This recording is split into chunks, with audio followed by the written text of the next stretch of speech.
Hey guys, what's going down? My name's Aridon, the Commissioner of the Delta Battle League, and today we're here for our Week 2 recap of Season 2 of the DBL. So we'll jump straight into our first match, as we have no other news to cover. We have the Tampa Bay Duskblazers picking up a 3-0 victory over the Kansas City Nido Kings.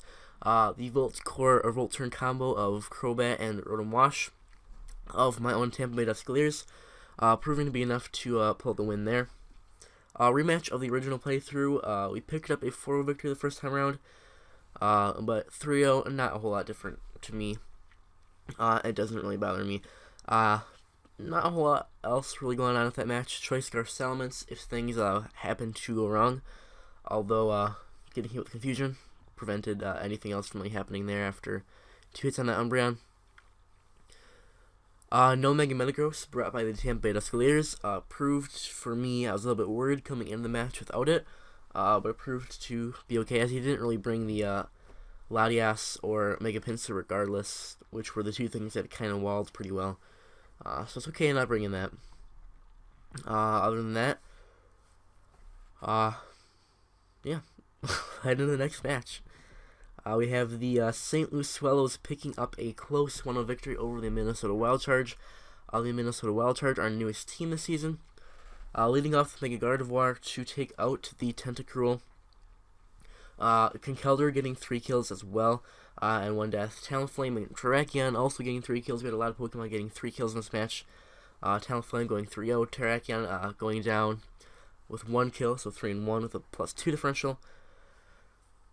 The match really seemed in the earlier stages to be in the momentum shift of the St. Louis Hellos, but the Minnesota Wild Charge did manage to pull it back.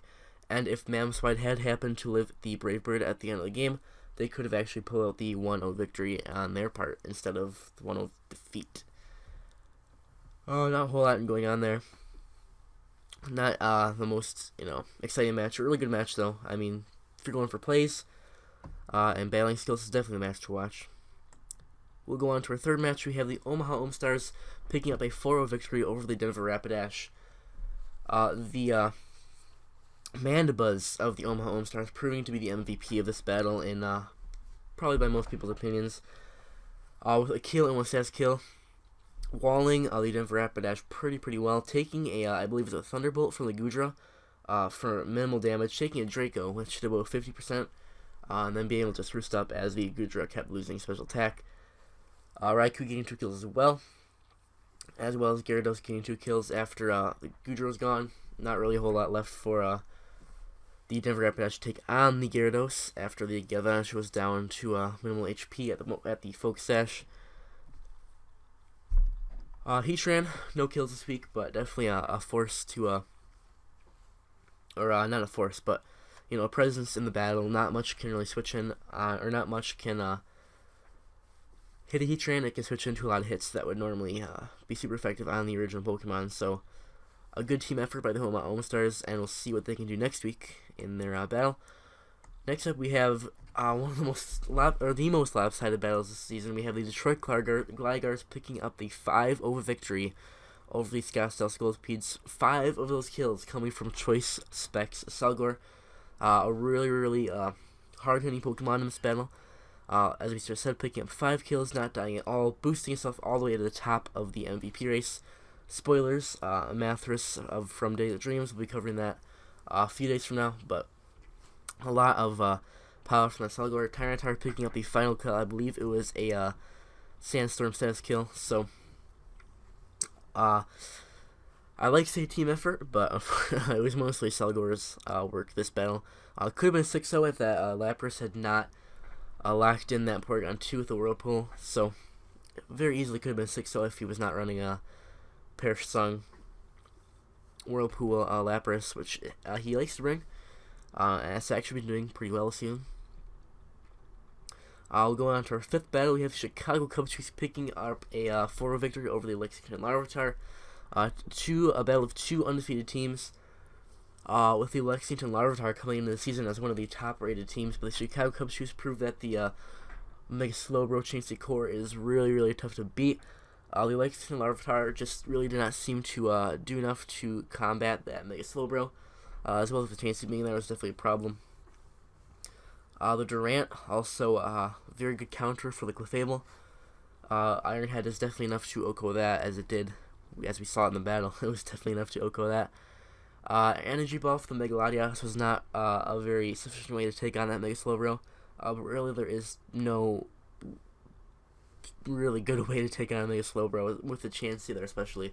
One or the other is okay, but both of them and the same team is really crazy. That is the fifth match. We'll head into our final match of the week with the Chicago Cloisters taking up a 2 victory over the Boston Weasels. 2 words: Mega Gyarados. Mega Gyarados had the ability to set up 2 Dragon Dances, or maybe it was just one. Maybe he could have set up 2. But that Dragon Dance with the plus boosted attack and speed really blew through the Boston Weasels team. Mathras himself was even just saying GG halfway through the battle. Although Hippowdon did live a +1. I mean, I think it was +1, it might have been +2. Don't cite me there, but it was able to live a Waterfall from the Mega Gyarados and hit it back with an EQ to take out. But the rest of the team was not enough to finish off the Chicago Cloisters. With Latios also getting a kill, and the Bisharp getting a kill. Emboar getting 2 kills on the Boston Weasels, so a bright spot for them this season. Emboar, the Agumon, he really knows how to use it. I mean, he's been using it well this season.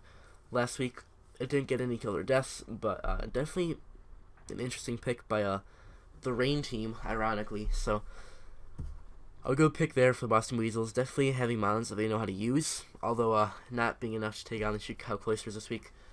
Fun fact, the Boston Weasels are the only playoff team from Season 1 of the DBL that are actually still around, as ironic as that is, and losing this week. So, I'll see if these teams that lost this week can bounce back next week, but we'll look at the standings for Season 2 as we have, starting in the Chaos Division, the Detroit Gladiators on top. A pretty solid and comfortable position right now at 2-0 at +8 differential. The Minnesota Wild Charge and Kansas City Nindo Kings both at 0-2 and a -4, -5 differential respectively.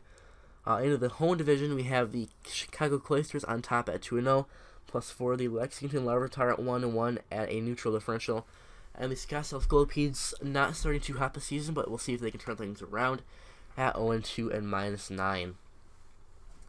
Heading into the Kanto division, which is looking to be the scariest division by far this season in the DBL. Why is my hyphen not? There we go. We got 2. We have the Chicago Cub Shoes on top by a tiebreaker of differential at 2-0, +7. The St. Louis Swallows not far behind at 2-0, +5. And in the bottom of the division, we have my own Tampa Bay Duskaliers at 1-1 at a neutral differential. Definitely an uncomfortable position for me, I would say. Playing in such a tough division makes my playoff chances a lot harder than most other teams in the league. Finally, finishing up in the Johto division, we have a fun tie, technically, I guess. By tiebreaker, I think the Boston Weasels are technically on top. Even though both teams are 1-1 at a neutral differential, the Boston Weasels have done better against their conference opponents, with the Omaha Stars losing to the St. Louis Swallows, so that's a loss in the conference, and the Boston Weasels had their loss outside of the conference, so technically the Boston Weasels are on top, even though it's so close, it really makes no difference at this point in the season. The Denver Rapidash falling behind at 0-2, -6, but they can definitely turn things around. This division looks to be probably the closest one this season, by team-wise and battle-wise, I guess. Looking at our Week 3 matchups, our first matchup, we have the Tampa Bay Duskaliers at the Denver Rapidash. Both teams trying to make a grip at their division and prove themselves a little bit more than they have so far this season. Next up, we have the Kansas City Nindo Kings at the Minnesota Wild Charge. 2 0-2 teams in the Chaos Division. One of them will be 1-2 coming out of Week 3, and one will be 0-3 at the bottom of the division. Next up, we have the Omaha All-Stars at the Chicago Cub Shoes. A matchup of playoff rivals in Season 1 of the Pokemon Battle League, which they're both a member of. We'll see how that goes. The Chicago Cub Shoes won the last time around. Actually, never mind. That's not what I'm talking about. That was the Omaha All-Stars and the Denver Rapidash. I'm getting my teams mixed up. But these guys are both members of the PBL, and they've played before. So, they definitely have experience battling each other. Next up, we have the Chicago Cloisters at the St. Louis Swallows. a battle of undefeated teams. One of them will no longer be undefeated at the end of Week 3. Next up, we have the Detroit Gliders at the Lexington Laboratory. Should be a good battle. Marinock going very deeply into his team building last week, as we saw his hour-long video, which was kind of neat. We'll see what he does this week to prepare for the Detroit Gliders. And finally, we have the Scottsdale Scolipeds at the Boston Weasels. The Boston Weasels try to regain their hold of the Johto Division lead. That is it for our Week 2 recap of Season 2 of the DBL. Like I said earlier in the video, Mathras, aka Daily Dreams, will be out a little bit later with the MVP watch, which is definitely fun to watch. I suggest you go watch that if you're not watching that yet. Other than that, guys, thank you for watching, and the DBL will be back soon with some more Pokemon competitive content. See you later.